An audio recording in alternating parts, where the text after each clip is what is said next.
ओह! काव्या के फैन्स काफ़ी खुश नज़र आ रहे हो। जानता हूँ मैं क्यों खुश नज़र आ रहे हो। चलो बात करते हैं, उससे पहले मैं हूँ आपका अनवर और आप देख रहे हो आपका अनवर। तो ज़्यादा से ज़्यादा मेरे इस चैनल को सब्सक्राइब कर लो ताकि ऐसी बातें कर सकें, कुछ मैं कह सकूँ, कुछ आप कह सको, है ना?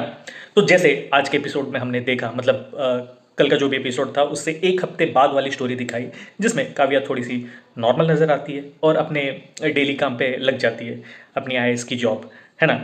तो मालिनी आंटी अपने आदि की मम्मी काव्या से मिलने जाती है और क्या है सिचुएशन सब कुछ बयां करती है। तो काव्या के ऊपर एक जिम्मेदारी आ जाती है कि आदि को कैसे इस सिचुएशन से बाहर निकालें, क्योंकि सबको बताया आदि काव्या से बहुत गुस्से में है, मैनिपुलेट हो चुका था अपने पप्पा मिनिस्टर जी, पांडे जी और राधिका के चंगुल में फंस चुका था। तो अभी उसको बाहर निकालना था, वरना उसकी ज़िंदगी वैसे ही बर्बाद हो जाती। तो फिर काव्या ठान लेती है, फिर काव्या रोका के टाइम पे सीधे आदि के यहाँ पे पहुँच जाती है। फिर काव्या ने जो गेम खेला, लेकिन उससे पहले, पहुंचने से पहले काव्या ने एक और गेम खेल लिया होता है कि पांडे जी की टीम पे अभी वो एंटर करती है, ताकि पांडे जी की टीम पे रह के पांडे जी की अच्छे से, समझ रहे हो ना, हाँ अच्छे से ले सके, हर जो गलत काम पांडे जी कर रहे हैं ना उसमें टांग अड़ा सके। तो ये तो ऑफ कोर्स आगे वाले एपिसोड्स में हमें पता चल जाएगा, लेकिन आज का जो स्पेशल और हाईलाइट पॉइंट क्या था कि रोका में सीधा पहुंच जाती है और ये जो रागिनी का जो ब्रेसलेट का केस है ना, जो उसने ऑफ कोर्स वो ब्रेसलेट का एक छोटा सा टुकड़ा काव्या के कपड़ों में फंस गया था, साड़ी में फंस गया था और उसने नया ब्रेसलेट ही बना लिया। फिर काव्या को झूठ बोल दिया था पिछले एपिसोड में कि नहीं मेरा तो कुछ सब ठीक है, और जिसको आदि ने मान भी लिया था। तो उस चीज़ का पर्दाफाश कर देती है और इसमें काव्या की मम्मी भी काव्या को फुल सपोर्ट करती है।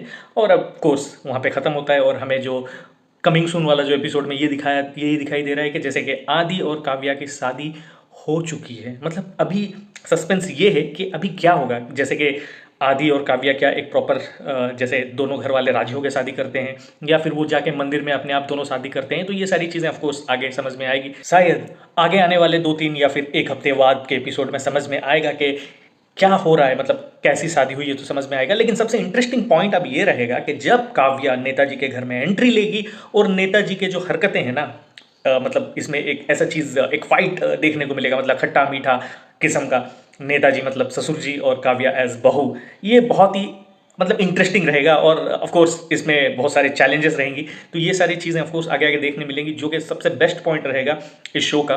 तो ऑफ कोर्स मुझे तो इंतज़ार है और आप भी इंतज़ार कर रहे हैं, मुझे पता है। तो आज के एपिसोड में आपको सबसे बेस्ट क्या लगा, और जो जो मैंने कहा कि इन लोग की शादी वगैरह कैसी हुई, आपको क्या लग रहा है प्लीज़ कमेंट करके बताएं। और मैं तो बहुत खुश हूँ यार आज के एपिसोड में, क्योंकि जो बेस्ट पार्ट था ना, और एक मुझे जो सबसे अच्छा लगा वो ये लगा कि जब काव्या ने सब कुछ बताया कि वो ब्रेसलेट दोबारा बनवाया गया, ये वो सब, तो जब पांडे जी और नेताजी ने उसको रोक कर उसको ये कह रहे थे कि ब्रेसलेट तो वो पर्ची तो कहीं से भी बनवाई जाती है वगैरह वगैरह, काव्या झूठ बोल रही है, तो तब आदि ने जो कहा काव्या कभी झूठ नहीं बोलती, सबसे बेस्ट पॉइंट था। क्योंकि आदि को अच्छी तरह पता है कि काव्या झूठ नहीं बोलती, है ना। तो एक चीज़ तो साबित होगी कि आदि सेटल है, अभी आदि को समझ में सब कुछ आ चुका है। तो देखते हैं आगे वाले एपिसोड्स में, बहुत मज़ा आने वाला है। तो आप भी ऐसे कमेंट कीजिएगा और मुझे सपोर्ट कीजिएगा, मेरे इस चैनल को ज़्यादा से ज़्यादा सब्सक्राइब कीजिएगा। तो मिलते हैं अगले वीडियो में, तब तक आप खुश रहिएगा और देखते रहिएगा आपका अनवर, और मैं हूँ आपका अनवर।